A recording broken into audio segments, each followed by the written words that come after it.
Food borne illness मतलब contaminated food के through जो हमें इन्फेक्शंस होते हैं या इरिटेशंस होती हैं हमारे गैस्ट्रो इंटेस्टाइनल ट्रैक्ट में, that is called food borne illness. Okay, उसे हम क्या कहते हैं? Food borne illness. अब ये जो फूड बॉर्न इलनेस है ये होती किस वजह से है? क्या कॉजेज़ हैं इसके पीछे? अब जो कॉजेज़ हैं इसके पीछे वो है जैसे कि bacteria, okay, parasites, viruses, chemicals. Okay, so these are the causes. तो ये जो हैं ये कॉजेज़ हैं जिसके थ्रू जो है वो फूड बॉर्न इलनेस होती है।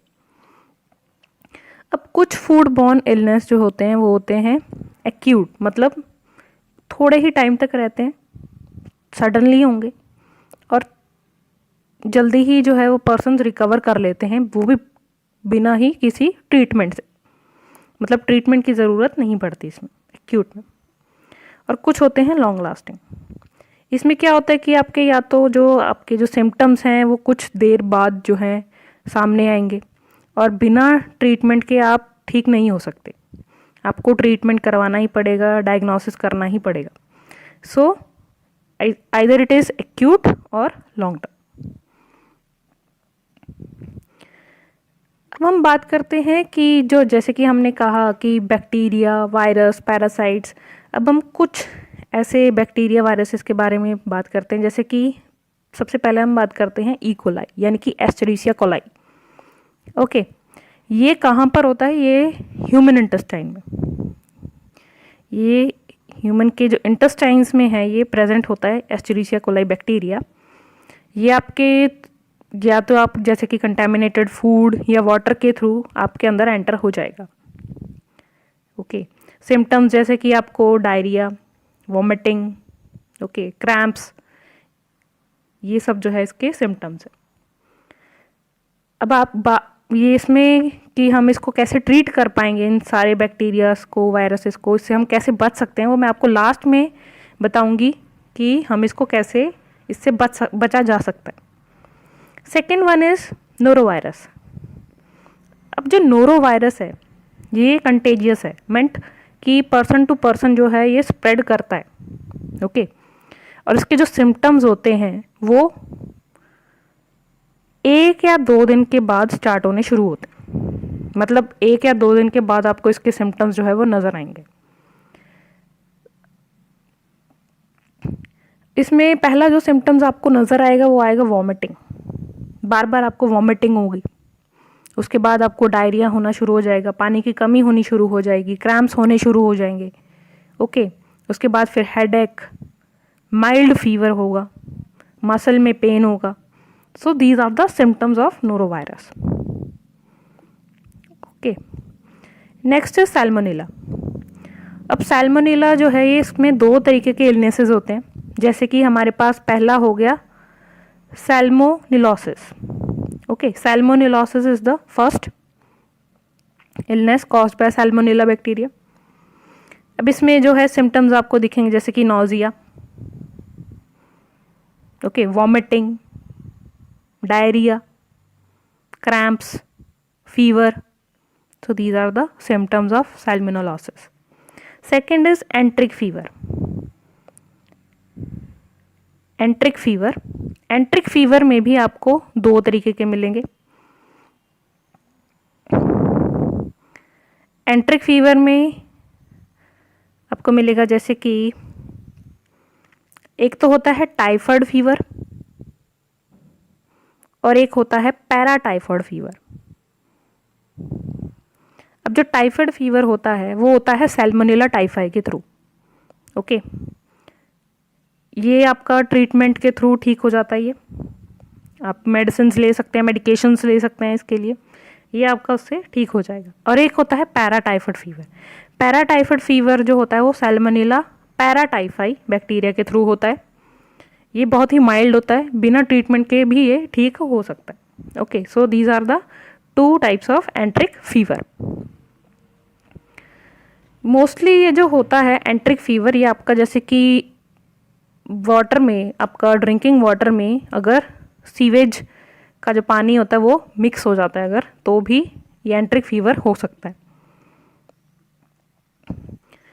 Next is कंपाइलोबैक्टर। सो कंपाइलोबैक्टर जो होता है आपका वही कंटेमिनेटेड फूड और वाटर और आइदर थ्रू अनपैस्चराइज्ड मिल्क, जिस मिल्क की पैस्चराइजेशन नहीं होती है वो, या फिर चीज़ के थ्रू, या फिर रॉ पोल्ट्री या अंडर कुक्ड पोल्ट्री जो होती है उसके थ्रू भी ये कैम्पाइलोबैक्टर अराइज होता है। इसके सिम्टम्स में आपको दिखेगा nausea, vomiting, diarrhoea, sometimes bloody cramps, sometimes bloody भी होता है, ओके, और क्रैम्प्स दिखते हैं आपको। फीवर जो होता है इसमें अराइज होता है मोस्टली 2 to 5 डेज के बाद, 2 to 5 डेज के बाद, और अप टू 10 डेज, 10 दिन तक वो फीवर जो है वो लास्ट करता है। Okay, so that is the campylobacter. Next is hepatitis A virus. ये जो होता है आपके जो शेलफिश या सैलेड्स, कंटामिनेटेड सैलेड्स के थ्रू भी हो जाता है। ये स्टार्ट होता है अबाउट 2 to 4 वीक्स के बाद। आपको इसके सिम्टम्स नज़र आने शुरू होंगे 2 to 4 वीक्स के बाद। और सिम्टम्स में आपको पहले होगा फीवर, लो एपेटाइट रहेगी आपकी, नोजिया, वॉमिटिंग, डायरिया, मसल एक, एंड स्पेशली जो कॉमन सिम्टम होता है उसमें होता है कि yellowing in the white of the eyes. Eyes के में जो वाइट पोर्शन होता है वहाँ पर येलोइंग आना शुरू हो जाता है और स्किन जो है वो भी येलो पड़ जाती है। Okay, so that is the major symptom of this disease. Next is listeria. अब लिस्टीरिया जो है ये 2 फॉर्म में होता है। एक तो है माइल्ड फॉर्म, ओके, लिस्टीरिया मतलब माइल्ड फॉर्म, और एक होता है invasive listeriosis. Next is invasive. अब जो माइल्ड फॉर्म होती है ये मतलब अपने आप ही ख़त्म हो जाती है, माइल्ड होता है क्योंकि ये, इसलिए इसमें आपको जो सिम्टम्स आएंगे वो आएंगे nausea, vomiting, fever, diarrhoea. Okay, invasive list, ये जो इन्वेसिव वाला है ये डेडली फॉर्म होता है। इसमें आपको ब्लड इन्फेक्शन भी हो सकता है, ओके, ब्रेन इन्फेक्शन भी हो सकता है जिसको हम मेनिंगिटिस भी बोलते हैं। Okay, so that is listeria. अब लिस्टीरिया में अगर प्रेग्नेंट वुमेन को लिस्टीरिया हो जाता है तो इससे क्या इफेक्ट पड़ता है कि आइदर या तो मिसकैरेज हो सकता है, still birth, okay, pre term labour, या फिर डेथ ऑफ न्यूबॉर्न, वो भी विद इन द वॉर्म। Okay, so that is the pregnant women को जो है लिस्टीरिया के जो है इफ़ेक्ट जो है क्या पड़ते हैं वो ये हैं। अब हम बात करते हैं कि जैसे कि मैंने बताया आपको ये सारे कुछ बैक्टीरियाज, वायरसेस के बारे में। अब हम इसको कैसे अवॉइड किया जा सकता है। अब फूड बॉर्न इलनेसेस जो होते हैं बैक्टीरिया, वायरसेस, पैरासाइट्स के थ्रू, इसको हम कैसे अवॉइड कर सकते हैं। तो सबसे पहला तो है कि हम जो है वो इंसान फूड को हैंडल ना करे या फिर प्रिपेयर ना करे जो कि आइदर या तो उसको वॉमिटिंग्स लगी हुई हैं या फिर वो डायरिया से जूझ रहा है। ओके, तो वो हैंडल ही ना करे और प्रिपेयर भी ना करे। सेकेंडली कि हैंड्स को वॉश किया जाना चाहिए सोप के साथ और वार्म वाटर के साथ। ओके, कब कब? Before preparing the food. Okay, food को प्रिपेयर करने से पहले और बाद में दोनों टाइम हैंड्स वॉश करने चाहिए।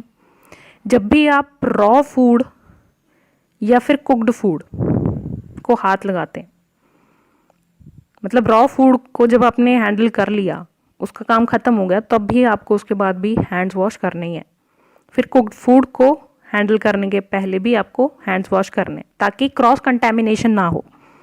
ओके, फिर अगर आप बाथरूम यूज़ कर रहे हैं या फिर पेट्स को हैंडल कर रहे हैं, कफिंग कर रहे हैं, स्नीजिंग कर रहे हैं, और खाना खाने से पहले भी, वो सब जो है वो हैंड्स वॉश करने ही है। थर्डली कि आप जो है नाइफ्स को वॉश रखें, यूटेंसिल्स जिसमें आप खाना कुक कर रहे हैं वो वॉश्ड हों, चॉपिंग बोर्ड्स आपके वॉश्ड हों, चॉपिंग कटिंग बोर्ड्स जो हैं वो आपके वॉश्ड हों इन हॉट सोपी वाटर। ओके,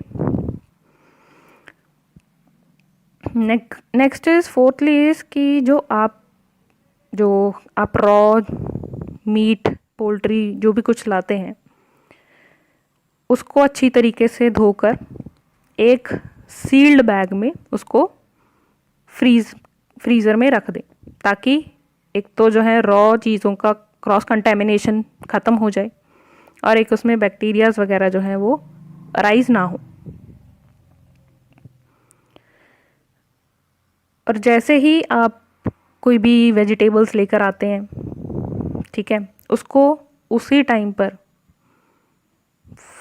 फ्रिज में रख दें वॉश करके। ओके, वॉश करने के बाद आप उसको फ्रिज में रख दें। लेकिन अगर आपका जो राइड है, मतलब अगर आप ऐसी जगह से वेजिटेबल्स लेकर आ रहे हैं जहाँ पर आपको 60 मिनट से ज़्यादा लग रहे हैं, तो फिर आप उसको एक इंसुलेटेड कोल्ड स्टोरेज कंटेनर में रख दें उसी वक्त लाकर। और एक आप सिक्सली की आप उसको एक थर्मोमीटर रखें अपने पास, जो कि आपको जिसमें जो टेम्परेचर रेंज है वो 40 degree Fahrenheit to 165 degree Fahrenheit का जो है टेम्परेचर रेंज हो उसकी, ताकि आपको पता चल सके कि कौन सा खाना जो है वो कितने टेम्परेचर पर कुक हो रहा है। ओके, ताकि वो अंडर कुक ना रहे, ओवर कुक ना रहे। और जब आपने खाना बना लिया तो जो खाना है वो उसको कूल कर लें अप टू 40 डिग्री फ़ारेनहाइट तक या उससे कम में with in 4 hours after cooking. Okay, और अगर ऐसा है कि आपने कुछ भी नॉनवेज बनाया है तो आप उसको रूम टेम्परेचर पे 4 घंटे से ज़्यादा ना रखें। 4 घंटे से ज़्यादा उसको रूम टेम्परेचर में ना रखें, उससे पहले आप उसको फ्रीज़र में रख दें। और अगर आप कुछ लिक्विड चीज़ को अगर आप फ्रीज़र से निकाल कर सर्व कर रहे हैं तो आप उसको पहले बॉईल करें अच्छे तरीके से, उसके बाद ही उसको सर्व करें।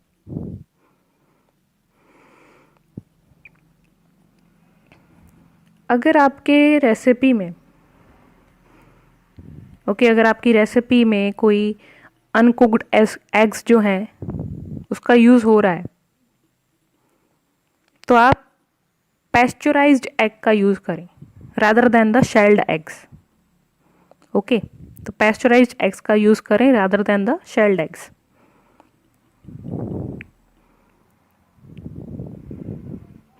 और जब भी आप खाना बनाते हैं आइदर और specially when it is non veg, तो जब भी आप नॉनवेज कुछ बनाते हैं तो उसको 30 मिनट्स के